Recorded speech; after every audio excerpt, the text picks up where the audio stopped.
গান থামা, ওই দেখ তোর নদীর চাঁদ এদিকেই আসছে। বলছি যাবে কোথায় নিমাই? উতি বগলে করে হনন করে তো হেঁটে ছুটে চলেছো। গোটা গঙ্গা ধার ঘুরে কি স্বাস্থ্য উদয়নের জায়গা কোথাও খুঁজে পেয়েছি। এসো, এখানেই বসবো। আজ আমরা পাঠ করব অলংকার শাস্ত্র। কি ব্যাপার? অলংকার শাস্ত্রই বুঝি অধ্যাপক মশাই প্রধান অস্ত্র? আপনারা শুধু আমাকে দেখুন, প্রিয়ার দিকে তাকাবার একদম চেষ্টা করবেন না, কারণ আমার শরীর বড় লজ্জাবোধ আছে। উনি যাকে তাকে একদম মুখ দেখান না। তাকে আপনি কি বলছেন? উনি নিমাই পণ্ডিত।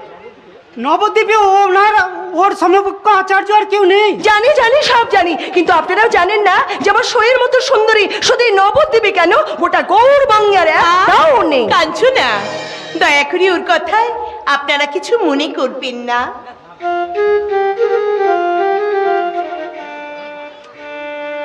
না, আমাদেরই ভুল হয়ে গেছে। এসো গদাধর, আমরা ওপাশে যাই। কাল থেকে আর এই গঙ্গার তীরে আসবো না, চতুষ্পাঠীতে বসেই শাস্ত্র অধ্যয়ন করব। এসো। চলো নিমাই। শরীর কি বুদ্ধি তোর বলতো? উনি কি ভাবলেন বলতো?